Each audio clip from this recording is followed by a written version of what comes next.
को लेकर आंदोलन तेज होता हुआ नजर आ रहा है। आपको जानकारी दें कि यहां पर किरोड़ीलाल मीणा के आवास पर पहुंचे हैं तमाम अभ्यर्थी। परीक्षा रद्द करने की मांग कर रहे हैं तमाम अभ्यर्थी जो कि इस वक्त मौजूद हैं किरोड़ीलाल मीणा के आवास पर, तो परीक्षा रद्द कराने की मांग कर रहे हैं और इसी मांग को लेकर आंदोलन तेज होता हुआ नजर आ रहा है। अभ्यर्थी पहुंचे हैं किरोड़ीलाल मीणा के आवास पर। आपको मैं जानकारी दे दूं, हालांकि इस पूरे मामले को लेकर किरोड़ीलाल मीणा भी अपनी आवाज़ उठा चुके हैं, परीक्षा रद्द करने की बात वो भी कह चुके हैं। और आपको जानकारी दें कि किस तरीके से उन्होंने न केवल इस पूरे मामले को लेकर आवाज़ उठाई है बल्कि परीक्षा रद्द करने की भी किरोड़ीलाल मीणा मांग कर चुके हैं।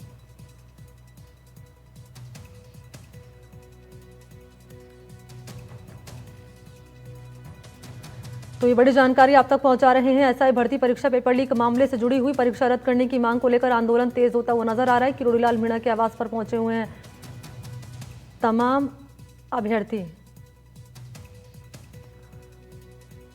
परीक्षा रद्द करने की मांग कर रहे हैं। ये बड़ी जानकारी आपके सामने रख रहे हैं। किरोड़ीलाल मीणा के आवास पर पहुंचे हैं तमाम अभ्यर्थी और कर रहे हैं परीक्षा रद्द करने की मांग। इसी पर मेरे साथ ज्यादा जानकारी लिए मौजूद हैं सहयोगी सोमू आनंद, इस वक्त मेरे साथ जुड़ चुके हैं। सोमू, जरा ये बताएं कि अभ्यर्थी यहां पर पहुंचे हुए हैं किरोड़ीलाल मीणा के आवास पर, क्या इनकी ओर से मांग की जा रही है मीणा से? देखिए, मांग बहुत साफ है। ये भर्ती परीक्षा को रद्द करने की मांग कर रहे हैं और लंबे वक्त से ये जो अभ्यर्थी आज वहां पहुंचे हैं, पहले भी इन्होंने आंदोलन किया था और लगातार ये इस बात की मांग कर रहे हैं कि ये जो भर्ती परीक्षा है वो पूरी तरह से रद्द की जाए। एक ही इनकी मांग है, फिर इनका ये आरोप है कि बड़े पैमाने पे इस परीक्षा में गड़बड़ियां हुई हैं। खास तौर पे आरपीएससी के जो 2 पूर्व सदस्य हैं, उनकी जब संलिप्तता सामने आई है उसके बाद इनकी मांग काफी तेज हो चुकी है। क्योंकि सोमू आनंद, यही मांग मंत्री मीणा भी उठा चुके हैं। हमने देखा था, उन्होंने कहा था साफ तौर पर, लिखित तौर पर उन्होंने लिखा भी था कि 80% जो चयनित हुए हैं अभ्यर्थी वो गलत यहाँ पर डमी अभ्यर्थी बनकर हुए हैं। पेपर लीक के तौर पर यहाँ पर ये तस्वीर सामने आई। लेकिन उसके अलावा उन्होंने ये भी कहा कि बाकी जो 20% बचे हुए अभ्यर्थी हैं वो भी, उन पर भी सवाल उन्होंने उठाए थे। तो अब क्या लग रहा है आपको, किस रूप में मामला भी आगे बढ़ता हुआ नजर आ रहा है? क्योंकि मंत्री मीणा भी यही मांग उठा चुके हैं पहले। ये मंत्री किरोड़ीलाल मीणा 80% और 20% का आंकड़ा जरूर दे रहे हो, लेकिन ऐसा कोई आंकड़ा जो है वो आधिकारिक रूप से उपलब्ध है नहीं। इस मामले में अब तक 38 जो ट्रेनिंग एसआई जो कि ट्रेनिंग ले रहे थे उनकी गिरफ्तारी हुई है। अगर हम आंकड़ों के लिहाज से देखें तो ये महज 5% ही है।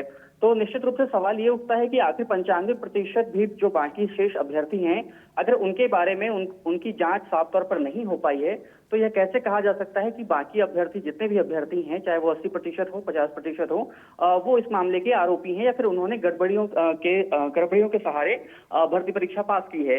जांच एजेंसी जब तक अपनी जांच पूरी नहीं करती है और कोर्ट में ये सभी आरोपी दोषी सिद्ध नहीं होते हैं, क्योंकि मंत्री मीणा भी यही मांग उठा चुके हैं, अभ्यर्थी भी ये मांग उठा चुके हैं, मुख्यमंत्री को लेटर लिखा गया था मंत्री मीणा की ओर से। अब आपको क्या लग रहा है कि सरकार इस मामले में कोई कदम उठाती हुई नजर आ सकती है? देखिए, पिछले दिनों जब कैबिनेट की बैठक हुई थी तब इस बात का बहुत ज्यादा दबाव था कि एसआई भर्ती परीक्षा जो है वह रद्द की जाए। लेकिन जो सूत्र हैं वो ये बता रहे हैं कि सरकार तमाम कानूनी पहलुओं पर विचार करने के बाद ही इस पर कोई फैसला लेना चाहती है, क्योंकि अभी अगर भर्ती परीक्षा रद्द होती है तो उसको लेकर के बहुत ठोस सबूत जो हैं और ठोस जो कारण है वो अभी सरकार के पास नहीं है। ऐसा इसलिए कि अभी जो भी आरोपी हैं उनका दोष कोर्ट में साबित नहीं हो पाया है। जब तक ये साबित नहीं होता है तब तक सरकार ऐसा कोई कदम उठाएगी, इसकी संभावना कम है। ठीक है, बहुत शुक्रिया आपका सोमू तमाम जानकारी के लिए। और चलिए